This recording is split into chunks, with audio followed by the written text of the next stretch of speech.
Buenas, soy Marta Mármol, directora del Departamento de Innovación de Inercia Digital. Inercia Digital es un centro de formación profesional orientado a la formación e innovación en competencias digitales a nivel internacional. Como parte de su actividad, forma parte del proyecto Erasmus Plus de Memory of History. Hoy estamos en el Archivo Municipal de Huelva junto a Maripaz Díaz Domínguez. ¿Qué tal, Maripaz? Hola, encantada, muy bien. Maripaz Díaz Domínguez es doctora en Historia del Periodismo por la Universidad de Huelva, licenciada en Periodismo por la Universidad de Sevilla y en Historia por la Universidad de Huelva. Cuenta con múltiples reconocimientos como el Premio de Investigación Diego Díaz Hierro del Ayuntamiento de Huelva, que incluyó la publicación de la obra ganadora Historia de la prensa escrita de Huelva, su primera etapa, de 1810 a 1923. Enhorabuena, Maripaz. Muchas gracias. Además, es miembro del Grupo de Investigación El aprendizaje de la democracia en Andalucía. Muchísimas gracias por acompañarnos hoy aquí. Nada, un placer para mí que contéis conmigo y más para hablar un poco de lo que a uno le gusta, ¿no? que son los periódicos. Maripaz, ¿nos podrías dar una pequeña introducción sobre tu contexto como investigadora? Bueno, pues la verdad que yo llegué un poco a la investigación casi sin pretenderlo, porque yo es cierto que primero hice periodismo y la verdad que es una profesión que siempre me ha gustado muchísimo. Disfruté también en la Universidad de Sevilla la licenciatura, lo disfruté mucho, pero ya una vez que estaba estudiando periodismo me llamaron mucho la atención dos asignaturas, que era Historia de la Prensa Universal y Historia de la Prensa de España, y ahí en ese momento me pregunté qué ocurría con la prensa de Huelva, que yo realmente la desconocía por completo. Ya después, posteriormente, me di cuenta que no era una cuestión solo mía, sino que a nivel general había muy poca información de los periódicos, de las revistas, de las publicaciones periódicas que habían existido en Huelva a lo largo de la historia. Una vez que terminé periodismo siempre había tenido el gusanillo de hacer historia y bueno, me matriculé en la Universidad de Huelva un poco por probar, sin mucha esperanza de hacer la carrera, pero finalmente la terminé. Y un día, hablando con la profesora María Antonia Peña Guerrero, que ahora, como sabéis, es la rectora de la Universidad de Huelva, pues le comenté mi inquietud de que realmente no había una investigación, un estudio profundo sobre la prensa de Huelva. Ella había hecho capítulos, estudios de la prensa, pero siempre desde un punto de vista histórico y además de forma indirecta, pero nunca como objeto de estudio en sí, ¿no? Estudiar la prensa porque sí, ver qué títulos había habido, cómo eran, etcétera. Y entonces me animó a hacer el doctorado en la propia onubense estudiando la prensa. En un principio me pareció un proyecto demasiado ambicioso, pero dije, bueno, me tiro un poco a la piscina y a ver qué sale.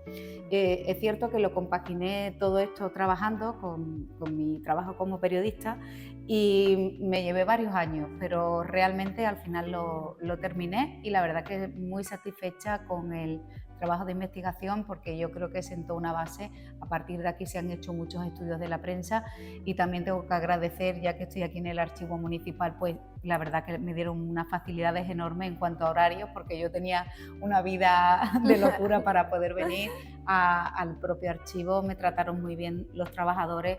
Lola Lazo era la directora en aquel momento, María Luisa Borrallo, que hoy en día es la directora, ella era trabajadora y la verdad que me trataron muy bien y me facilitaron mucho el acceso a los fondos hemerográficos, que no solo estudié los fondos del archivo, sino también de otros centros de toda España, pero sí es cierto que se vuelve a poner de manifiesto y a demostrar que donde existe mayor número de periódicos y de revistas de la historia de Huelva es aquí en el Archivo Municipal. ¿Y cuáles serían las principales fuentes de archivos y bibliotecas digitales que has utilizado en la investigación? Y en concreto, con los procesos de trabajo que has hecho aquí en el Archivo Municipal. Bueno, pues la verdad que yo cuando comienzo a investigar es un momento de transición entre el formato papel, el tener que investigar, pues viniendo al centro, no había posibilidades de hacerlo de otra forma y de hecho en el Archivo Municipal de Huelva pues tuve que venir para acá. Sí es verdad que pude hacer muchas fotos para luego ya poder consultar en mi casa, fotos bueno, pues muy no profesionales, y luego también estuve en el Archivo Histórico Provincial también de forma presencial y otros centros también presenciales. No había posibilidad de consultar un fondo a través de internet ni en formato digital. En Río Tinto y otros centros. Pero sí es verdad que estaba comenzando un poco el mundo digital y al poco tiempo de salir en la investigación de mi tesis, ya Lola Lazo me manifestó la disponibilidad y el deseo del archivo de, digamos, divulgar estos fondos a través de la web, de difundirlo a través de internet, porque al final eso permitía que la prensa no solo lo conocieran los investigadores o las personas que vinieran aquí en determinado horario, sino que se le daba una difusión general para la ciudadanía. Y la verdad que en este tiempo tengo que decir que el archivo ha dado un paso de gigante, porque la verdad que hoy en la web es facilísimo acceder a muchísimos títulos. Soy consciente, porque suelo consultarlo habitualmente, de que van incrementando muchos de esos periódicos y esas revistas, y de hecho alguna vez que he tenido necesidad de consultar y de estudiar otros temas, pues enseguida en casa, puede ser las 12 de la noche, un sábado que a lo mejor tienes un poco de tiempo, accedes a los fondos de forma rápida, fácil. Tienen además como una guía para los no iniciados de cómo consultar esos fondos, y creo que se ha hecho un gran trabajo en ese sentido. En aquel momento, cuando yo empecé, también tengo que decir que ya, por ejemplo, la Biblioteca Nacional, el Archivo Histórico Nacional habían comenzado también a digitalizar, pero era muy incipiente, y a partir de, digamos, desde entonces hasta ahora ha habido un salto de gigante, y todo esto está facilitando mucho el mundo de la investigación realmente. En relación a lo que acabas de mencionar, nos gustaría preguntarte cuál es el método de investigación más eficaz para ti, si los manuscritos ya digitalizados o si prefieres, en su contrario, el método más tradicional. Bueno, yo no sé si por mi edad, por mi generación, yo la verdad que soy muy de papel. Yo sigo leyendo, por ejemplo, un libro que voy a leer por gusto, una novela o cualquier libro que yo me apetezca, me gusta leerlo en papel. También me gusta leer los periódicos en papel. Te lo digo. El estar desayunando con tu periódico en papel, pues sigue siendo para mí, yo creo que un privilegio, ¿no? Y casi, bueno, pues un gusto que nos damos, ¿no? Pero al final yo también soy una persona que me adapto a los nuevos tiempos y que no estoy nada en contra de las nuevas tecnologías. Todo lo contrario, creo que nos facilitan muchísimo el trabajo, que nos ayudan mucho, que muchas veces hay como un rechazo antes de conocerlo, pero igual que todo, cuando lo conoces te das cuenta de las enormes posibilidades que tiene, y al final, pues por comodidad, por accesibilidad, porque están disponibles de forma gratuita 24/7, pues me informo a través de periódicos digitales, aunque lea puntualmente alguno en papel.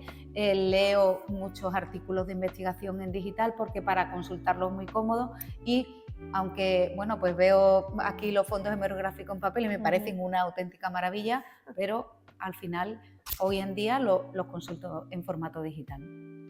Y ahora, uniendo un poco tus dos pasiones, ¿cómo contribuye la prensa a la historia de nuestra ciudad? Bueno, pues yo creo que poco a poco ya la gente se está percatando un poco de su importancia, y creo que ha sido como un gran olvidado, porque la prensa al final es el reflejo de la sociedad en la que se produce.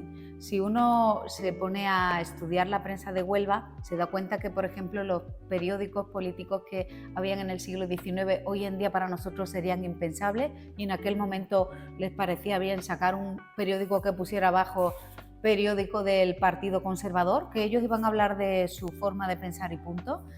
Por ejemplo, las revistas literarias que surgen en los años 20, aquí en Huelva tenemos una revista preciosa que es Papel de Aleluya, que va a ser reflejo de la generación del 27. Tenemos también revistas clandestinas obreras en el tardofranquismo. Los trabajadores de Huelva, obviando la dictadura, digamos, arriesgándose a ir a la cárcel incluso por publicar esas revistas, ellos van a reivindicar la necesidad de mejorar en sus condiciones laborales. Todo eso va a ser reflejo del contexto histórico, político y económico en el que se produce. Y yo creo que la prensa por eso forma parte de nuestra identidad, forma parte de nuestro patrimonio, de nuestra cultura, de nuestra forma de ser. Por ejemplo, hoy en día casi podríamos decir, es impensable que hubiera 4 diarios en papel en Huelva. Pues existieron en los años 90. ¿Por qué va a pasar eso en Huelva y en otros muchos lugares? Porque veníamos de 40 años de dictadura donde no existía libertad de expresión. Cuando la Constitución española de 1978 va a permitir esa libertad de prensa, esa libertad de expresión, todo el mundo va a tener necesidad de tener su propio foro de expresión. Si todo el mundo va a querer tener un periódico en la calle, y la gente lo va a demandar y lo va a leer. Hoy en día estamos en otro contexto. Tenemos un periódico en papel, otro gratuito, que el papel es Huelva Información, el gratuito Viva Huelva, y están ahí luchando por mantenerse. Pero tenemos que entender a través de la prensa cómo era la sociedad en aquel momento, y yo creo que cada vez más los onubenses están valorando la necesidad de conservarlo, igual que conservamos un monumento, un documento de cualquier otro tipo, porque dice mucho de nosotros mismos. Perfecto. ¿Qué consejo puedes darnos para navegar eficazmente a través de las bibliotecas digitales, para los no iniciados en este mundo común? Bueno, ¿qué consejo? Yo creo que lo mismo que cuando investigamos en papel. Lo primero es tener mucha paciencia, porque bueno, los investigadores saben que si algo necesita la investigación es mucho tiempo, mucha paciencia, consultar muchos fondos. Igual que antes, pues uno venía aquí al archivo, preguntaba qué fondos hay. Hoy en día tenemos que hacerlo, al final acabamos muchas veces delante del ordenador con la cabeza así, porque tenemos que estar indagando dónde estará este fondo que yo quiero, este dato, dónde lo podría encontrar. Y desde luego el primer paso siempre es consultar los trabajos previos que hay de otras personas, porque a lo mejor esa persona te va a dar, digamos que la pista hacia el documento que tú necesitas y luego buscarlo o encontrarlo en el centro que quieras. Hoy en día ya no tengo que estar llamando por teléfono a Madrid, mire, ¿hay algún periódico de Huelva tal? No. Hoy en día ya simplemente miro la web de la Biblioteca Nacional, pongo en el buscador Huelva y te aparece un listado que antes era impensable el tenerlo en unos minutos. Tenemos que saber movernos por internet, evidentemente, y tenemos que saber de investigación, que es como todo, se aprende con la práctica. Al principio nos va a parecer algo demasiado gigante o difícil de abarcar, con el tiempo vamos siendo más intuitivos porque tenemos más información. Al final la intuición también es mucha experiencia y mucha información. Sí. Entonces yo sobre todo digo paciencia, el ver que los trabajos de los demás también nos pueden aportar, más que restar, todo suma, y a partir de ahí yo creo que los centros de investigación como el Archivo Municipal de Huelva, como las bibliotecas, están llenos de documentos que están deseando ser descubiertos, porque yo creo que queda muchísimo por saber. De Huelva, por ejemplo, es el campo de la prensa, digamos que se han puesto los primeros pasos, pero es queda amplísimo. Mucho. Hemos estado hablando sobre los puntos fuertes o las ventajas de utilizar las bibliotecas digitales. Bajo tu punto de vista, ¿habría algún tipo de limitación a la hora de usar las bibliotecas digitales? Bueno, pues tiene la misma limitación que tiene el mundo digital a nivel general. Es cierto que hoy en día, y hace un tiempo, era impensable el poder trabajar desde casa, el poder cerrar un acuerdo desde mi casa con una persona que esté a miles de kilómetros, pero yo, por ejemplo, sigo prefiriendo tomar un café con alguien en persona. Es verdad que al final muchas veces, venga, pues te hablo por el WhatsApp, te contacto por Skype, pero como es el contacto en persona, no te lo puede dar el mundo digital. Es verdad que puedo consultar bien cómo es la provincia, pero si lo veo en papel me doy cuenta que este periódico La Provincia tiene unas dimensiones que para nosotros es impensable. Es cierto que vienen las medidas, pero hasta que yo no lo veo, no lo voy a poder ver. Y también me doy cuenta lo poco cuidado, y bueno, y estos dos están estupendamente, pero también puedo percatarme de lo poco cuidado que están los fondos hemerográficos. Y eso me dice mucho de este fondo. ¿Qué me dice? Pues que hasta hace bien poco la gente no valoraba la prensa. No valoraba. Yo para qué voy a guardar un periódico, esto para qué sirve, para nada. Ya he leído las noticias y no sabe el trabajo enorme que hay detrás. Los periodistas saben las de horas que dedicar para hacer nada, un parrafito. Entonces nos dice mucho más el ver las cosas físicamente, nos dice mucho más de una persona que si lo veo, bueno, seguramente alguien me puede decir, pues mira, conocí a alguien por internet, me pareció estupendo hasta que lo conocí en persona. Pues esto puede pasar igual, ¿no? Así que sí es verdad que nos da muchas posibilidades, pero bueno, sigo prefiriendo el contacto directo. El contacto humano. Para concluir, ¿hay proyectos o iniciativas específicas que le gustaría recomendar a otros investigadores? Bueno, pues yo siempre digo que la tesis que yo hice puede ser como el punto de inicio de otros muchísimos trabajos de investigación, porque cada uno de los periódicos que se cita, y hay, bueno, pues hay cientos de títulos periódicos y de revistas y publicaciones periódicas que aparecen en la tesis, cada uno de ellos merecen un trabajo específico. Yo puedo hacer un trabajo específico de Huelva Sport, que fue la primera revista, que además es una preciosidad, que se dedica una de las primeras que se dedican al recreativo de Huelva. Puedo hacer un estudio sobre las revistas de Semana Santa recientemente digitalizadas y que están preciosas, fácil de consultar en internet, o puedo también hacer un análisis de alguna etapa histórica a través de la prensa de Huelva. Por ejemplo, cómo fue la dictadura de Primo de Rivera en los años 20 aquí en Huelva a través de la prensa, cómo la contaron. Eso es un motivo de investigación bastante interesante. Creo que hay posibilidad de hacer numerosos estudios de posgrado, de investigación para los curiosos y que yo creo que va a aportar mucho, no solo a la sociedad, sino a la persona que lo haga. Yo creo que al final se va a sentir satisfecho y se va a alegrar de haberlo hecho. Perfecto, Maripaz. Por último, te voy a dar un minutito por si quieres comentar algo de lo que no hemos hablado, de lo que no te he preguntado y te gustaría decir en este momento. Bueno, pues yo invitar, porque siempre yo creo que la sociedad en general, yo antes de conocerlo también, nos da como un poco de reparo entrar en este tipo de instituciones, en el Archivo Municipal de Huelva, en el propio Archivo Histórico, en todos los centros, incluso en la biblioteca. Y realmente son centros donde hay gente trabajando, deseando atender y que te van a tratar estupendamente, te van a informar. Son personas que su trabajo es ese, pero aparte conocen como nadie los fondos, porque ese es su trabajo diario y te van a decir, pues este tiene este problema, esto tiene estas posibilidades y te van a aportar mucho. Que no tengan miedo, si tienen esa inquietud, a entrar, porque miedo nada. Al contrario, son espacios públicos que están deseando ayudar a todo el mundo, sentir valorado su trabajo y que bueno, que es un espacio donde podéis entrar perfectamente y que os va a sorprender porque tiene muchísimo dentro. Yo eso es lo que diría como primer vistazo, que visiten la web, que es una maravilla, la verdad, que tiene muchísimo trabajo y está bastante bien. Pues muchísimas gracias, Maripaz, por tu tiempo, tu conocimiento y tu experiencia. Nada, gracias a vosotros. Gracias. Buenos días, Rubén. Soy Elena Madrigal, coordinadora de proyectos de Inercia Digital. Lo primero, agradecerle que colabore con nosotros en el proyecto Erasmus Plus de Memory of History. Rubén Fernández Rentero es historiador, archivero y bibliotecario. Forma parte del grupo de investigación de la Universidad de Huelva, titulado Poder Territorio desde la prehistoria a la Edad Media. Sus líneas de investigación se centran en estudiar las fortificaciones antiguas y medievales del suroeste ibérico y la historia de la piratería y corsos en las costas de Huelva. ¿Qué tal, Rubén? Bien, gracias. Vamos a proceder a hacer unas cuantas preguntas, ¿vale? La primera, ¿puedes proporcionarnos un poco de antecedentes sobre tu rol, sobre cómo eres archivero e historiador en el Archivo Municipal de Huelva?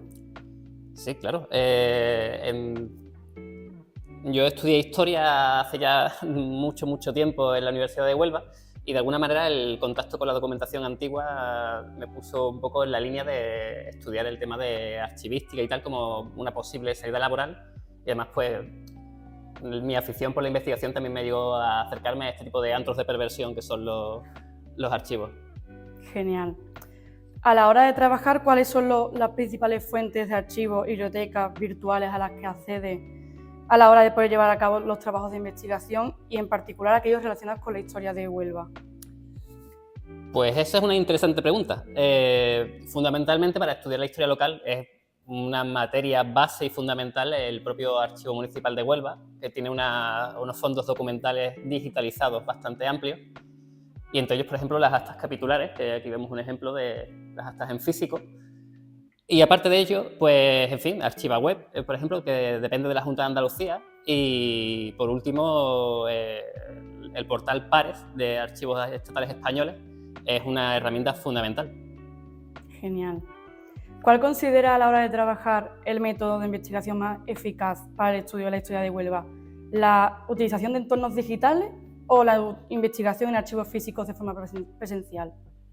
Pues pienso realmente que deberían de ser compatibles a falta de una mayor inversión por parte de las instituciones y un mayor grado de digitalización de los fondos.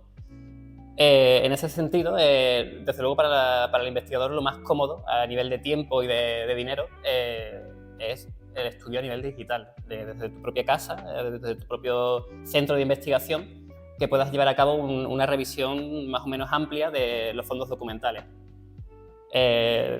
Todo aquello que implique consultarlo físicamente al final supone un desplazamiento y a veces incluso una residencia, una estancia que te consume tiempo y dinero. Claro. ¿Cómo ves que ha cambiado la investigación con la disponibilidad de estos recursos digitales en comparación con décadas anteriores? Pues desde luego se ha avanzado bastante en los últimos años con respecto a la investigación, sobre todo en los repositorios digitales. Y bueno, realmente se puede hacer buenos trabajos a través de eso, de plataformas digitales, como por ejemplo las actas capitulares de Huelva, se pueden consultar prácticamente enteras a nivel online Y bueno, ArchivaWeb, como decía, de la Junta de Andalucía también tiene un amplio abanico de documentación o incluso pares. Además de ello, también hay algunos archivos extranjeros como los archivos nacionales franceses, los National Archives de Inglaterra o nuestros vecinos de Portugal, el archivo de la Torre de Tombo, también tienen un amplio repertorio de documentación digital. Sí que es verdad que el ámbito anglosajón tiende de alguna manera a monetizar el acceso a los fondos, que quizá debería de ser como crítica un derecho del acceso a la cultura. Ya. ¿Qué consejos podrías darnos para navegar eficazmente a través de los archivos de biblioteca en búsqueda de información relevante? ¿Existe alguna estrategia, además, que sea específica que nos recomiendes para buscar archivos que sean más únicos o difíciles de encontrar en bibliotecas virtuales? Sí, realmente existe la técnica del ensayo y el error, pero fundamentalmente cuando haces una búsqueda, por ejemplo, en un fondo tan amplio y con bastantes descripciones a nivel de documento, como por ejemplo pares, es interesante el intentar usar palabras clave para tu búsqueda, usar sinónimos, por ejemplo. Si buscas, por ejemplo, algo sobre defensa costera, pues armada, barco, embarcación, tipos de embarcaciones también quizás. Y finalmente, cuando buscas, por ejemplo, algo específico sobre una población, pongamos el ejemplo de Huelva, hay que tener en cuenta que a lo largo del tiempo la forma de escribir Huelva ha podido cambiar, ha podido estar sometida a faltas de ortografía, a diferentes usos ortográficos. Entonces, si quieres buscar Huelva con H y con V, puedes encontrar bastantes resultados, pero si empiezas a pulsar otras teclas, puedes encontrar también impacto con respecto a otras formas de escribirlo, como por ejemplo con G, probar con B y demás. El tema de la ortografía con el tiempo ha dado mucho que hablar. Antes mencionabas un poco las limitaciones que encuentras a la hora de ser investigador. ¿Cuáles son las limitaciones comunes que los investigadores enfrentan al utilizar archivos y bibliotecas virtuales respecto o en comparación con fuentes físicas? Pues mira, realmente los principales hándicaps, los principales escollos, problemas, obstáculos, suelen ser, uno, no siempre está toda la documentación digitalizada. Dos, cuando está digitalizada no siempre está online, es decir, no todas las instituciones cuelgan su documentación digital y simplemente las tienen en discos duros por falta de presupuesto para pagar servidores o la razón que sea.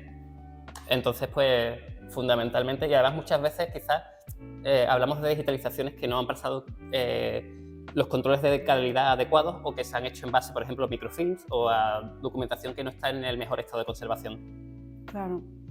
¿Hay algún proyecto o iniciativa específico en línea que recomienda para investigadores interesados en su área de estudio?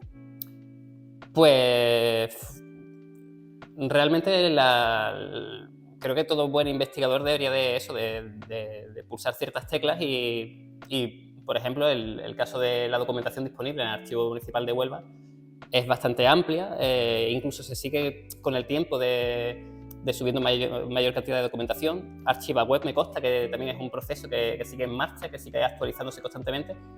Y bueno, yo creo que la gran referencia a nivel nacional como es Pares, yo creo que es un ejemplo a nivel internacional porque realmente hay un enorme volumen de documentación de carga bastante rápida y que además es gratuito para cualquier tipo de investigador.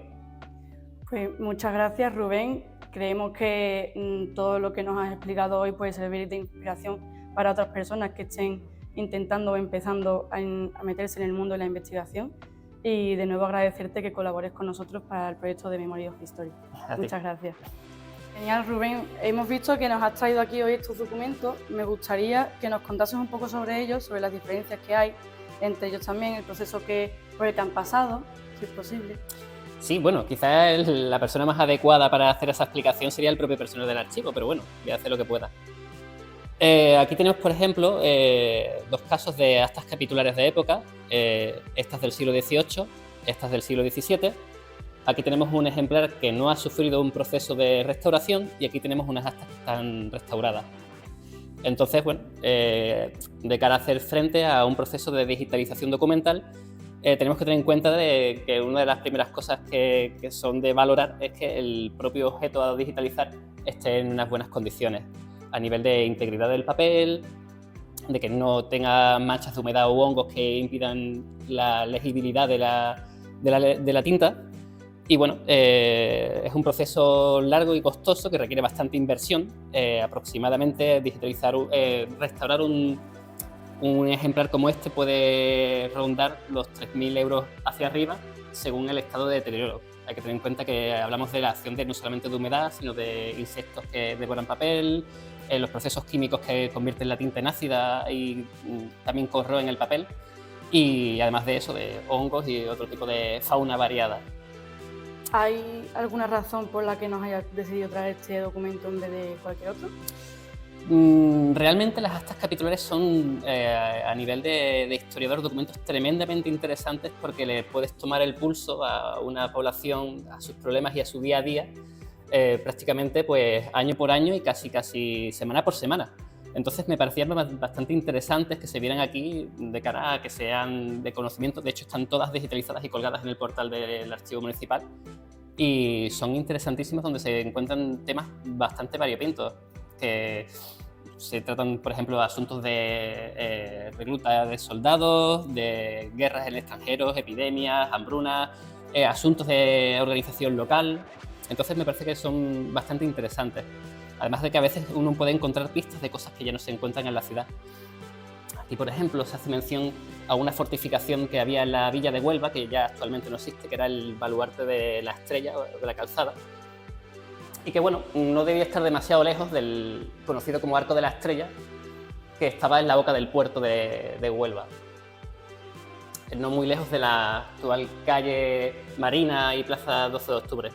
Bueno, pues de nuevo muchísimas gracias por traernos esto y por explicarnos todo lo que sabes, que es todo un honor poder conocer toda esta información, la verdad. Gracias a ti, Elena. En el próximo capítulo aprenderemos sobre el conocimiento que tiene la población sobre la preservación de archivos históricos y analizaremos otras iniciativas relacionadas con la historia. Os esperamos en el capítulo 4, Conectando a los ciudadanos con la historia.